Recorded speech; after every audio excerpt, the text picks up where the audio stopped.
Em novembro, o Kotai Project vai lançar um ecossistema financeiro global completo. Wallet, Exchange, Gateway, Marketplace e Betting.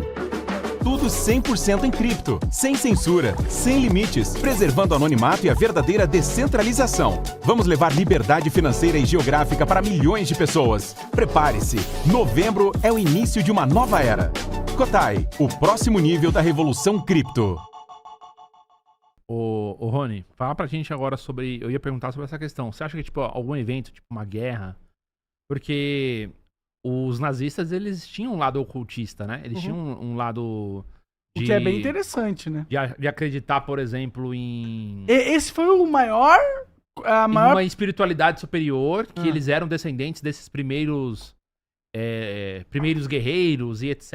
E por isso que eles poderiam... de primeira eles queriam abraçar a Europa e depois todo mundo, etc. Você acha que isso também poderia ser um... De repente, o cara lá, né, o Hitler, não tava com... não teve algum sonho e foi manipulado por alguma entidade, assim, a pensar essas coisas? Ele pesquisava o ocultismo, pesquisava rituais antigos, foi no Tibete, etc. Ele pesquisava tudo isso, cara. Então, assim... Ele tinha esse conhecimento de civilizações antigas. O símbolo da suástica também não é um negócio... budista, né, e tal. Aí ele inverteu Ele aquilo, inverteu o negócio do budismo, então ele tinha esse lado esotérico. Tinha, totalmente. Ele acreditava que talvez eles fossem descendentes de algo de uma raça superior, né? E talvez esse achismo dele, né? Ele acreditava realmente nisso. Ele tinha fé nisso. De onde veio essa fé nele? Será que um ser desse não influenciou ele pra ter essa fé? Sim. Será que em algum momento nessa busca ocultista ele não fez algum ritual em que ele teve contato com alguma entidade e falou isso pra ele? Se os astronautas faziam rituais para lançamento de foguete, o cara não fazia ritual olha só que interessante, cara. No partido pra enviar os exércitos. Olha só que interessante. Década de 60, começa a febre do Asta Cheran, o comandante da Federação Galáctica. Um nórdico, que era um ser loiro, de olhos azuis, branco, uma pele impecável, que vinha num uniforme colado, falava que era o Asta Cheran, comandante da Federação Galáctica, que veio pra salvar o mundo, porque vai ter um cataclisma e a gente tem que seguir os preceitos da Federação Galáctica pra sobreviver. Isso começa com quem? Com o mecânico da Lockheed Martin, década de 60, que tinha canalização desse até. Então, só, médiums, ou pessoas que começaram a receber mensagens de algo, falando que era extraterrestre da Federação Galáctica, que vieram pra nos proteger, e aí o cara acredita nisso. Friamente, e até hoje tem isso, virou uma febre, foi se multiplicando. Depois deles, várias pessoas começaram a canalizar Asta Cheran, que seria esse cara salvador da pátria, né? Do universo, né? Então, assim, pra isso ser uma entidade negativa dessa, entrando e falando que é um ET super avançado, e a pessoa acreditar, como é que a pessoa vai fazer análise crítica disso? Não tem como. Ela vai acreditar.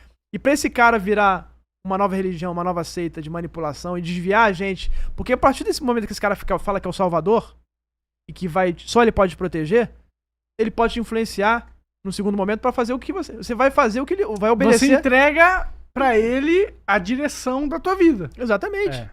E pra mim é o que essas inteligências estão fazendo. Se disfarçando de um fenômeno extraterrestre, super avançado, mas que são veio demônios. trazer o bem pra salvar a humanidade, e seriam seres negativos que os cristãos vão chamar de demônios, os islâmicos vão chamar de djinn, e o espiritismo vai falar de obsessor, a Umbanda vai falar do Egum, e cada uma tá definindo de uma forma. Aí que a gente entra.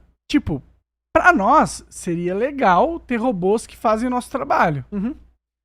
Mas, ao mesmo tempo, ele criaria uma condição humana totalmente onde a gente é desprezível. Certo? Porque, tipo, muito do valor humano advém da nossa capacidade de produzir coisas na realidade. Se você tem seres artificiais que têm a mesma capacidade de produzir, ou até melhor, você mata o humano, né? Mata a necessidade do humano, né? Será que é isso, então? É que a elite está tentando fazer? É uma questão de tornar o ser humano obsoleto? Eu acho que talvez facilitar o controle, porque assim... Se o Estado for implantar, através da tecnologia, com o IA, fazer a produção e controlar todo o sistema econômico, e você não precisa mais do humano para servir de mão de obra para isso, o que acontece? Você passa a te dar uma mesada, você não precisa trabalhar, não precisa fazer nada. Vou dar para você uma mesada, a IA tá produzindo tudo, tá? e você tá na minha mão. Então você vai fazer o quê? Se você não fizer o que eu quero, Você vai ser isolado. você vai entrar fora desse sistema e você não vai ganhar esse dinheiro que eu tô te nada. dando. Não vai ganhar nada, você vai ser excluído, né? Então o que você faz não depende mais da sua competência, da sua expertise, depende daquilo que eu estou querendo dar. Se eu quiser dar menos amanhã, eu vou dar. Porque você, pra mim, no meu sistema aqui econômico, você não é mais uma peça fundamental. Então, é isso que eu tenho medo. Sim. Pra isso que a gente tá caminhando, né? Sim.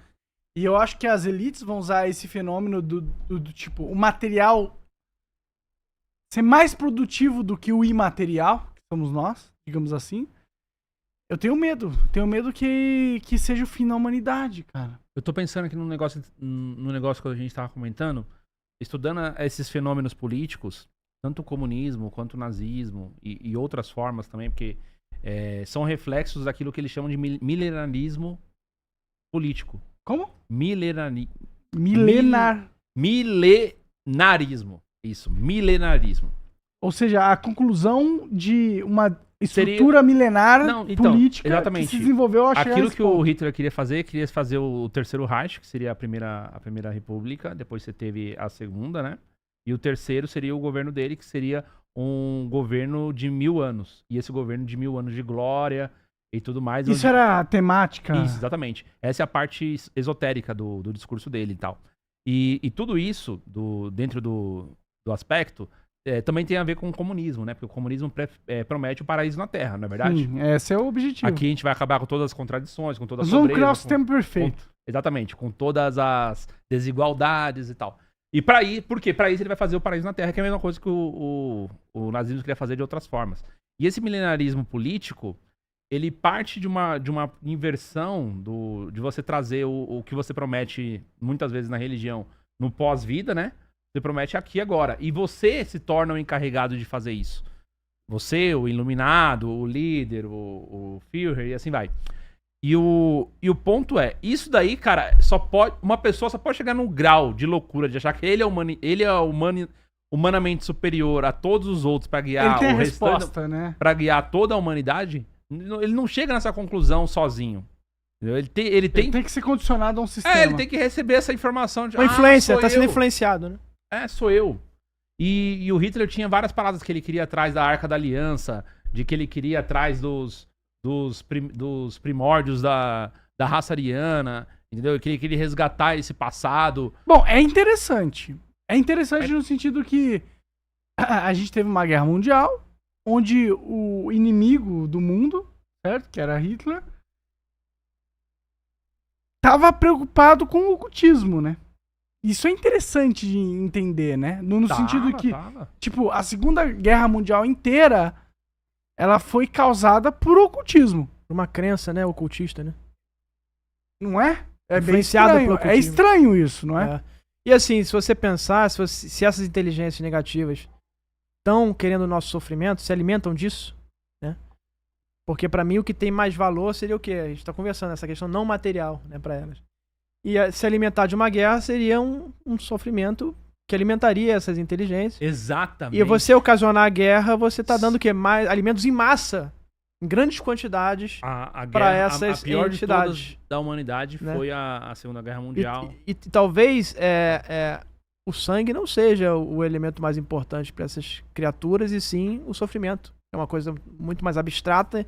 É como se eles quisessem promover uma realidade distópica, né? É como que eles quisessem promover uma consciência do absurdo na humanidade. Como que se eles quisessem promover sofrimento mesmo.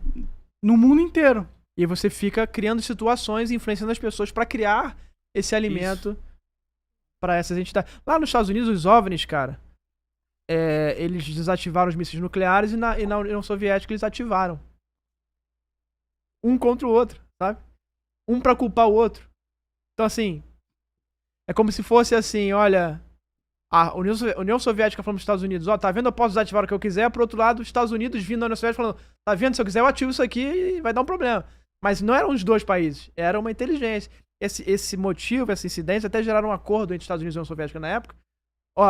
Se acontecer qualquer coisa de OVNI aí, me avisa. Puta que pariu. Pra não ter a guerra, porque eles começaram a perceber que o OVNI poderia É Tá verdade. influenciando... Colocar um contra o outro pra criar guerra. Aham. Nossa, interessante pra caralho. Aí foi criado um protocolo. Qualquer OVNI que você vê, você me liga, tá? E... Então significa que existe um consenso mundial dos humanos, certo? Existe Sim, uma das estrutura. lideranças Existe uma políticas. cooperação. Existe. tipo assim, existe uma linha que ninguém quer... Cruzar. Exatamente. que Não Ou seja, pode a gente transgredir. conversa pra não chegar nesse nível. Exato. Porque, por exemplo, falaram já que na época da Segunda Guerra Mundial já tinha guerra química e biológica, né? E depois vai desenrolar naquela história lá do Saddam Hussein Sim. muitos anos depois, 50 e poucos anos depois. Mas no caso na Segunda Guerra, falaram que já tinha arma biológica e certeza. química rolando por aí, mas ninguém usou. Os caras Porque se tinham arma usasse, nuclear. acabou. É a mesma coisa, tem a arma nuclear, certo? Mas a arma nuclear, quem tinha era um lado só. E é limitado o impacto, né? Porque o foda da arma química Não, se, é que se todo mundo ela tivesse... Você vê o Covid. Acabou. O Covid é uma arma química, certo? Tá, sim. É uma arma criada em laboratório. É, E o impacto é internacional saiu lá porque a de gente tá no Wuhan globalismo. na China e não foi sopa de morcego. A gente sabe. Então, esse é o bom da arma atômica, entendeu? Que é uma ferramenta de medo, causa medo. Então, mas que naquela época só tinha controlável. um. Por isso que foi usada, só tinha um. As armas lado químicas tinha. são muito mais assustadoras que as armas que as armas físicas. Com certeza. Que é do tipo, né, que usa a tecnologia de dividir o átomo e o caralho. Uhum. A arma biológica é capaz de matar a humanidade inteira, né? Uhum. É o mais assustador.